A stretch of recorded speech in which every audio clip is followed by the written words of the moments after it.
Good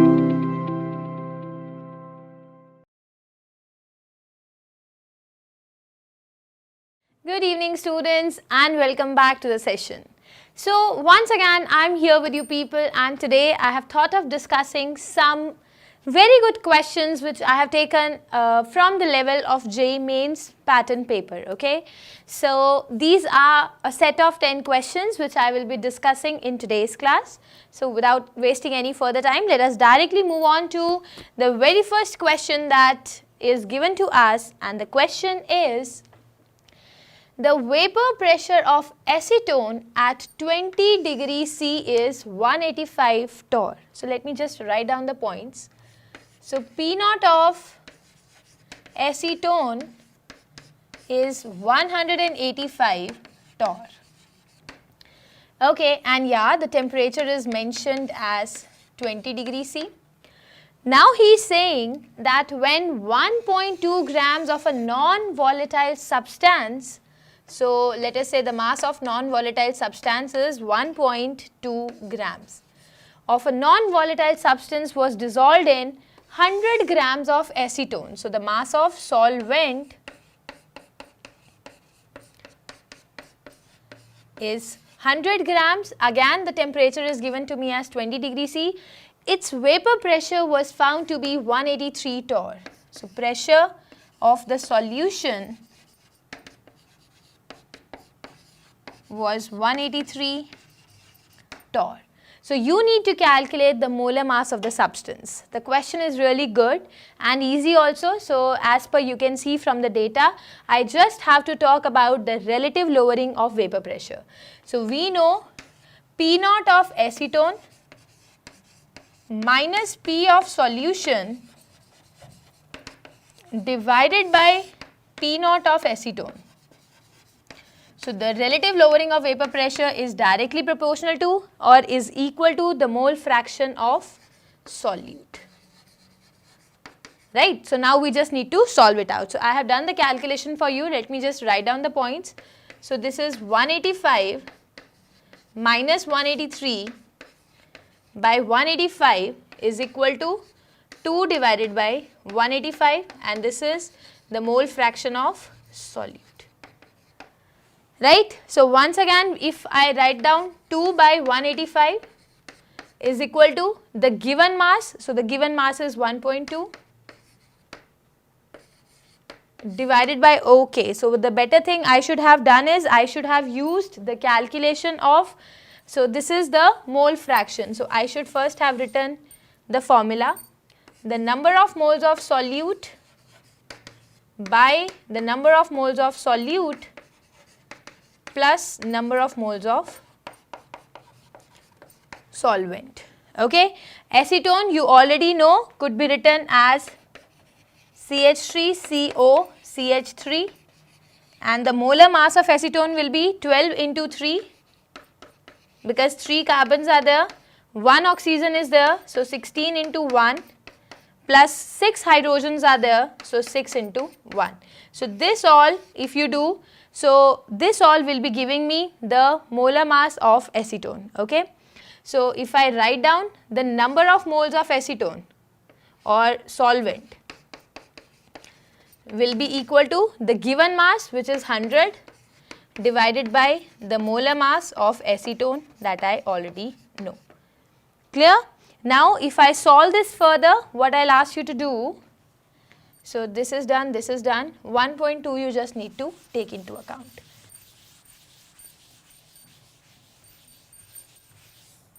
Then I'll solve it. So 2 by 185 is equal to number of moles of solute by number of moles of solute plus number of moles of solvent, which is 100 divided by molar mass. This complete thing you know, you can easily solve out the value of N. Right? Once you can solve out the value of N, N could be written as given mass by molar mass of solute. So you know the value of N, you know 1.2, you can easily calculate the answer for the molar mass of solute. Let me check the answer, and the answer that you will be getting will be 64 grams per mole. Okay, so this is the answer and our option number B will be the correct option for this particular question. Okay, so guys, this was our question number 1 that we had chosen as the JEE mains question. Now we need to move on to question number 2. So how I should be moving on to question number 2, let us see that into account. So question number 2, before giving you the question on screen, let me just prepare the board.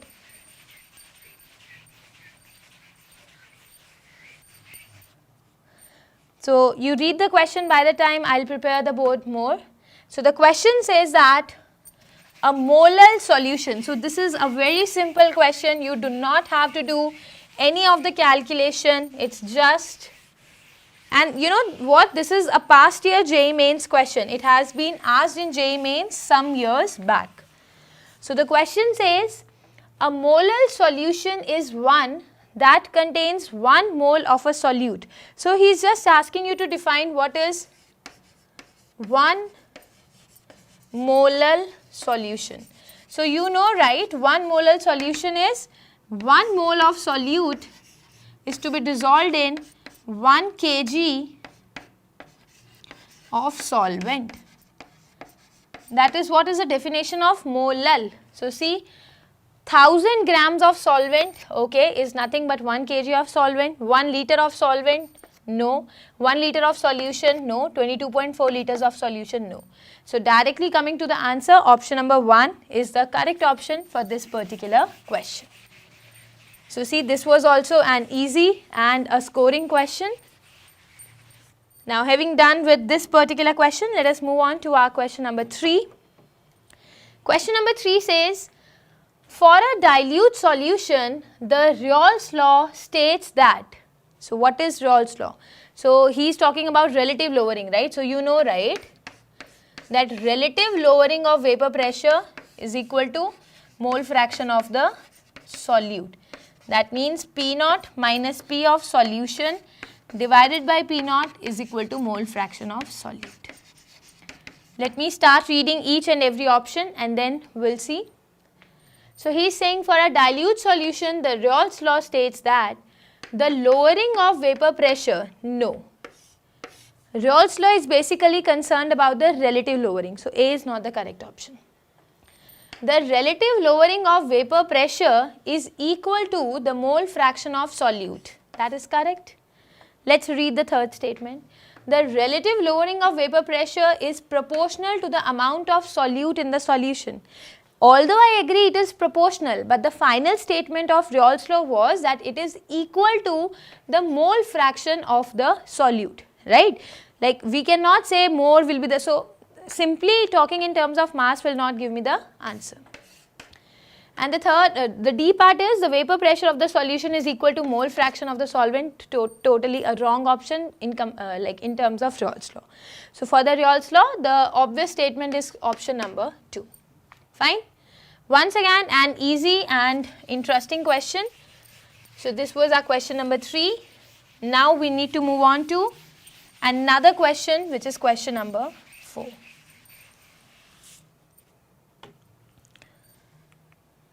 Okay, so this is our question number 4, and the question says that consider separate solutions of, so there are a few solutions which are given to you, you have to consider separate solutions of. First is 0.500 molar ethanol solution. Okay, cool enough. Then is 0.100 molar, so point number 2 is 0.100 molar Mg3 PO4 twice aqueous solution. The third that is given to me is 0.250 molar KBr aqueous solution, and the fourth solution that is given to me is 0.125 molar Na3PO4 aqueous solution, and all the solutions are given at the same temperature, 25 degrees C. So he is saying which statement is correct about those solutions, assuming all electrolytes to be strong electrolytes. So when by himself he is saying that all the electrolytes that have been given to you are strong electrolytes, that simply means first of all you have to take into account the Vence-Hoff factor. So the Vence-Hoff factor for ethanol is 1, because ethanol is an organic substance, it will not undergo dissociation in water, like not 100% dissociation. Moving on to Mg3PO4 twice. So we have Mg3PO4 twice will form 3Mg2 plus 2PO4 3 minus. So making it a total of 2 plus 3, 5 ions, right? So if Vence-Hoff factor is 5, so 5 ions will be obtained. So what will be the overall concentration?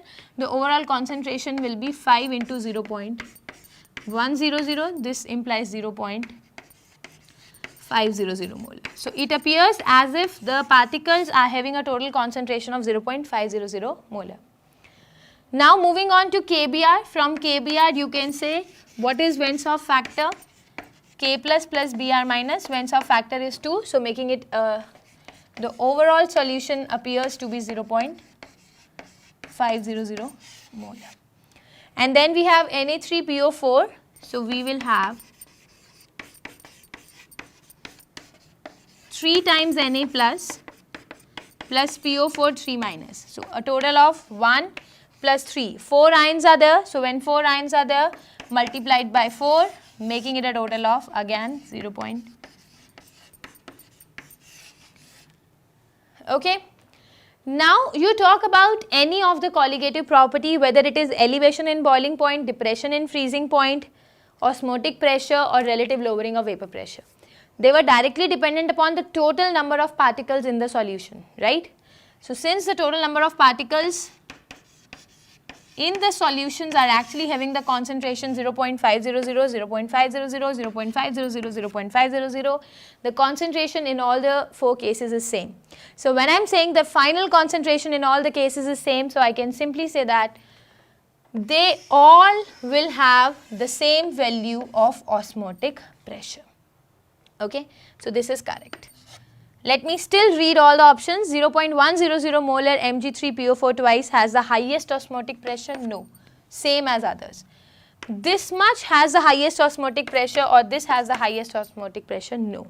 So the only obvious answer is that since all of them are having exactly the same value of the total number of particles in the solution, so I can say that they are having the same value of the colligative properties also. Fine. So this was a pretty simple question. Now having done this question also, we can move on to question number 5.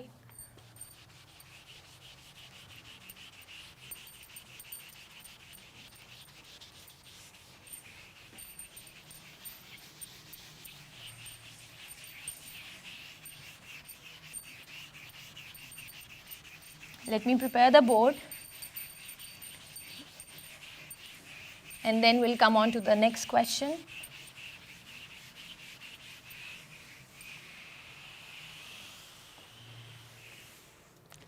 And question number 5 says,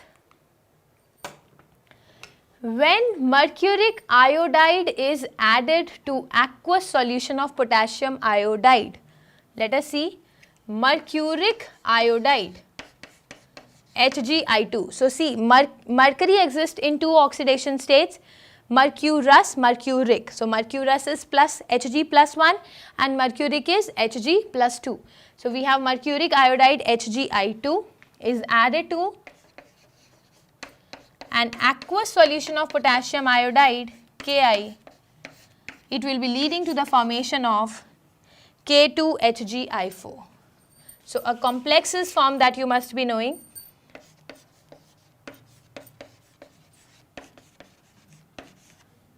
Okay, so now I will say when mercuric iodide is added to an aqueous solution of Ki, it will form K2HgI4. Let me just balance. This is the balanced chemical equation that I will be getting. So we have Hg, 4 iodines, 2 potassiums are there, and here also we have the same thing. So we have K2, HgI2 plus 2 Ki to form K2HgI4.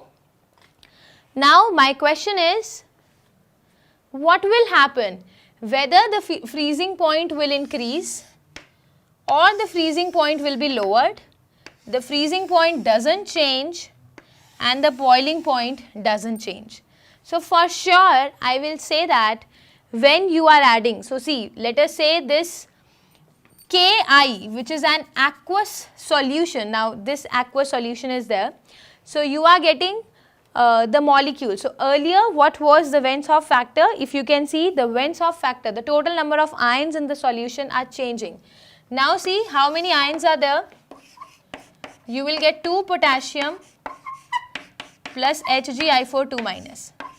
So 1 ion plus 2 ions. Now you are getting a total of 3 ions, right? So since you are getting a total of 3 ions, let us figure out earlier how many ions were there. So earlier you had 2 potassium, 2 iodine. So earlier you were having a total of 4 ions. So now, and HgI2 was not ionic, it was not getting dissociated. So now you can see, since the number of ions in aqueous solution is changing, so the freezing point will change as well as the boiling point will change. So these options are saying they will not change, it's a wrong answer. Now see, since we know that, so see, we already know, no, that delta TF is equal to Kf into molality into I.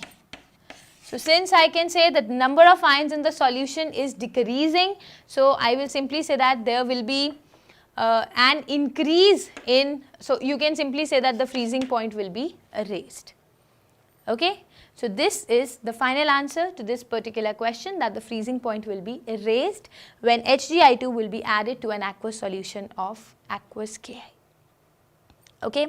So this was our question number 5. Now we need to move on to the next question, which is question number 6.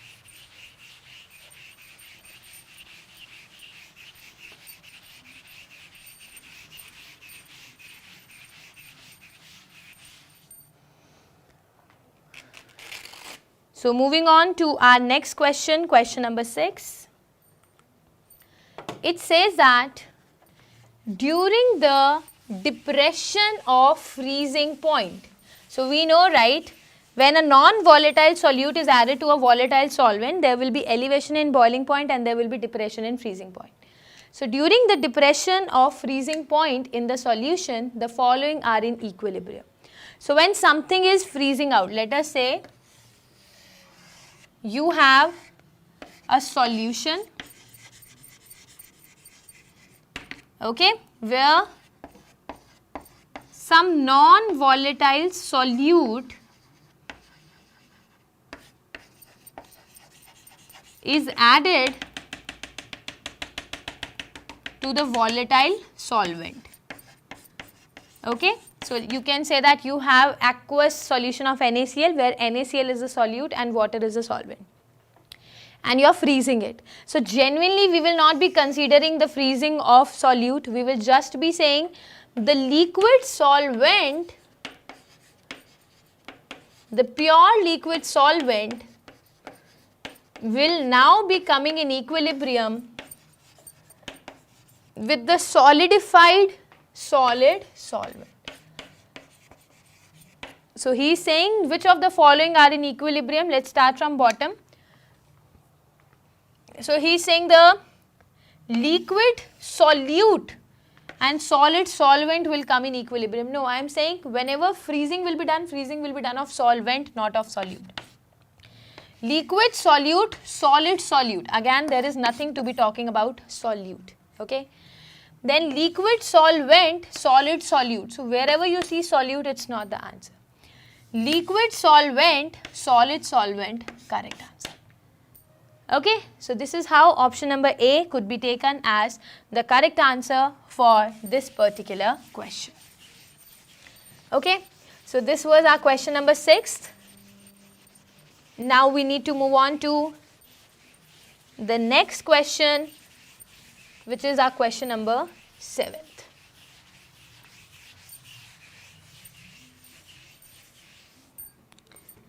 So here there is another question, question number 7th. The question says that the molecular weight of benzoic acid in benzene as determined by depression in freezing point method will correspond to what? Now see, so I am saying there is a depression in freezing point when benzoic acid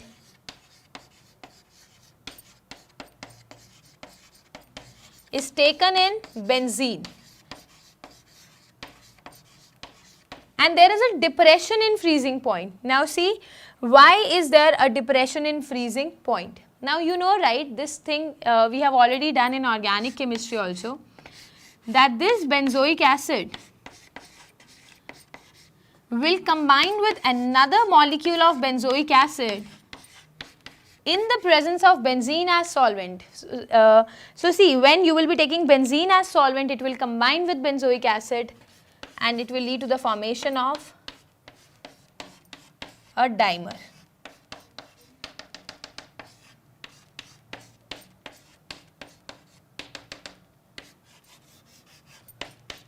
Okay, so it is basically because of dimerization that the number of particles, so I will be 1 divided by 2, you can take I as half. So see, so there is a depression in freezing point because of ionization of benzoic acid, no. Dimerization of benzoic acid, yes, it doesn't form the trimer, and no solvation also. Okay, so solvation will be when benzoic acid will be added to water, but right now benzoic acid is added to benzene, so it will just form a dimer, and thus because of the dimer formation there will be a depression in freezing point. Okay, so this was totally related to our question number 7th. Now let me once again prepare the board so that we can move on to another question.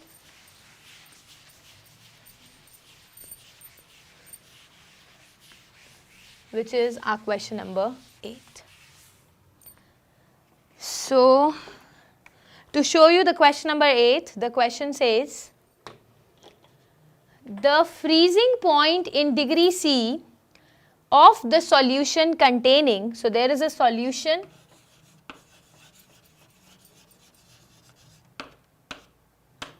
which contains 0.1 grams of K3FeCN6, very nice, the molar mass is given to you as 329 grams per mole and it is prepared in 100 grams of water.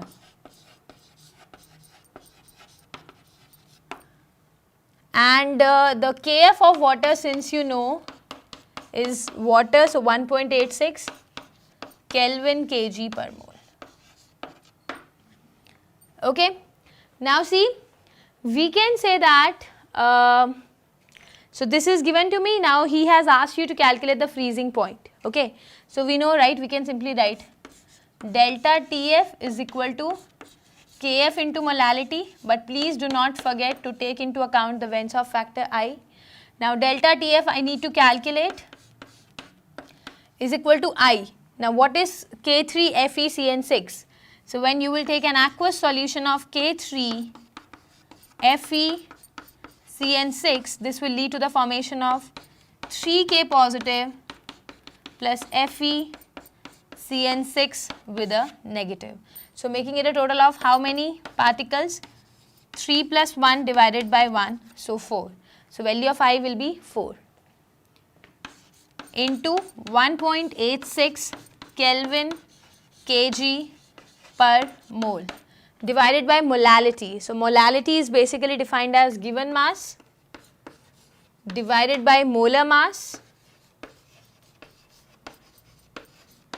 by mass of solvent in kilograms,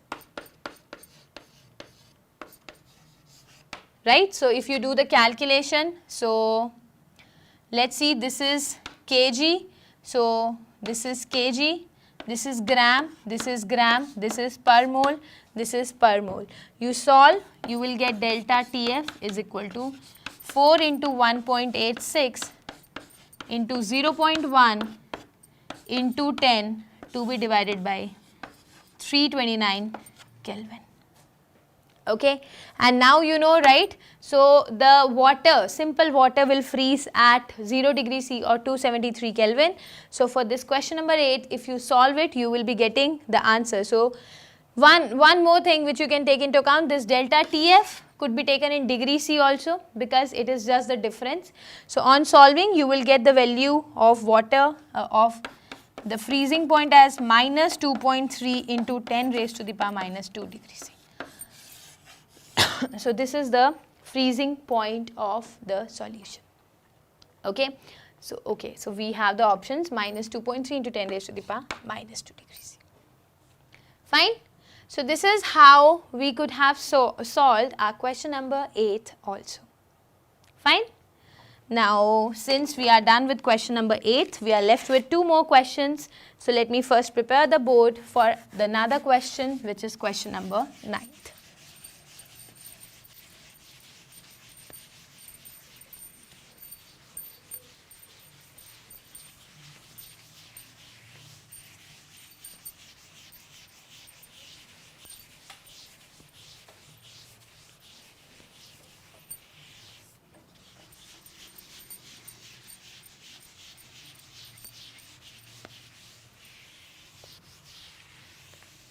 So let us move on to the next question, which is question number 9. This says that the elevation in boiling point, that means delta TB, when 13.44 grams of a freshly prepared CuCl2 aqueous are added to 1 kilogram of water.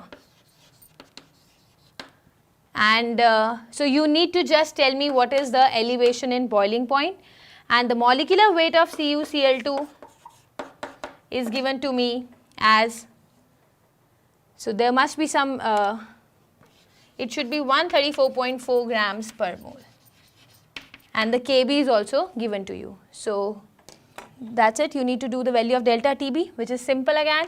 So you can say delta Tb is equal to I into Kb into molality. My humble request, please don't forget about this I. So since CuCl2 is ionic, it can undergo dissociation to form Cu2 plus 2Cl minus. So the value of I will be 2 plus 1, 3.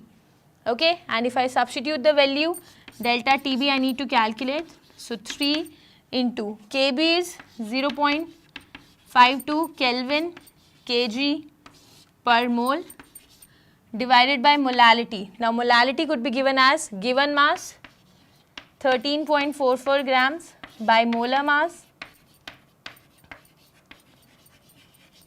by mass of solvent in kg, which is 1 kg. 1 kg, kg, so per mole, grams, grams. You can solve it and you can simply get the elevation in boiling point, which is delta Tb. So if you want me, I can check out the answer for this question, and so this particular question will have, so the elevation in boiling point when this gram of this, so the final answer will be coming out to be 0.156. So you can approximate to 0.16. Okay, so that was our question number 9th. So finally, we can move on to the next question, which is question number 10th.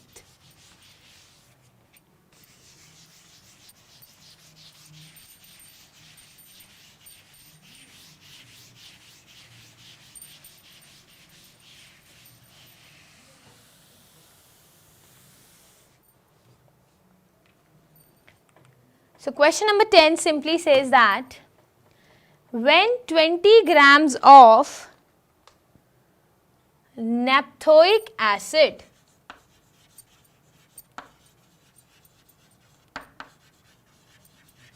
since it's an organic acid C11H8O2, you don't have to be concerned about its dissociation. This is given to me as 20 grams is dissolved in 50 grams of benzene.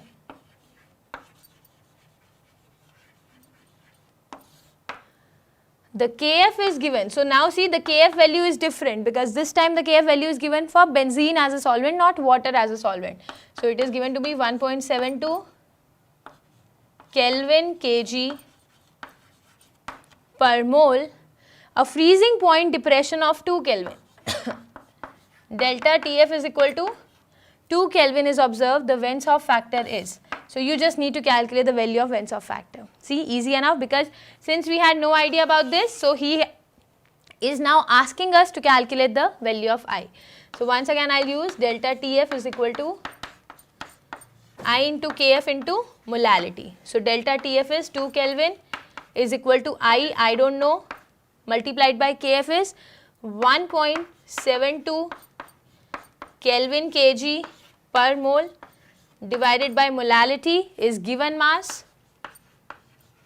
Now since the formula is given to you C11H8O2, so you can do 11 into 12 plus 8 into 1 plus 16 into 2. Whatever the answer comes, let me write it to be x grams per mole by mass of solvent in kg, which is 50 divided by 1000 kg. Okay. Now see, Kelvin, Kelvin, kg, kg, mole inverse, gram, gram. So you will simply be getting the final value of, since x is known to you from here, you can calculate the final value of I. And if you want, let me check the answer. The final value of I will be coming out to be 1/2 or 0.5. Okay, I can just write down the answer here. Okay, so first part is the answer, 0.5. Fine. So guys, this was a set of 10 questions that I had taken just corresponding to JEE mains level. So here, as you would have seen, I have tried to cover each and every simple aspect, like related to osmotic pressure we have done, related to Vence-Hoff factor we have discussed, related to elevation in boiling point, depression in freezing point, relative lowering of vapor pressure. So all these 4 or 5 colligative properties we had discussed in this particular session. So from this particular session, I think it must be very clear to you that yes, these colligative property questions are not very tough. So you just have to shuffle the values and all, so they are not that tough, but yes, they are asked in JEE mains. Okay. So this was how we could have solved each and every question corresponding to JEE mains. Now what you have to do, once you watch the recordings, once you are already prepared with the entire chapter, you can do me a favor. Take the past 38 years book, okay. So when you take the past 37 or 38 years solved book for JEE mains and advanced, from that pick up like any 20 questions for this particular chapter. Sit properly, I mean no one should be there in the room, you should not be having headphones in your hair, in your ears, and you should not be listening to songs. Concentrate properly, note down the time, how much you take, like how much time is needed for you people so as to solve those 20 questions. And also try to give a marking of +4 and -1 and let me know how many marks will you score in that particular paper. Okay. So the same way as JEE mains has been discussed, in the next video lecture I will be discussing JEE advanced and NEET also. So prepare a little more so that we can discuss a little high level questions also. So that's it for today. Thank you for the class. We'll meet you soon. Take care. Bye-bye.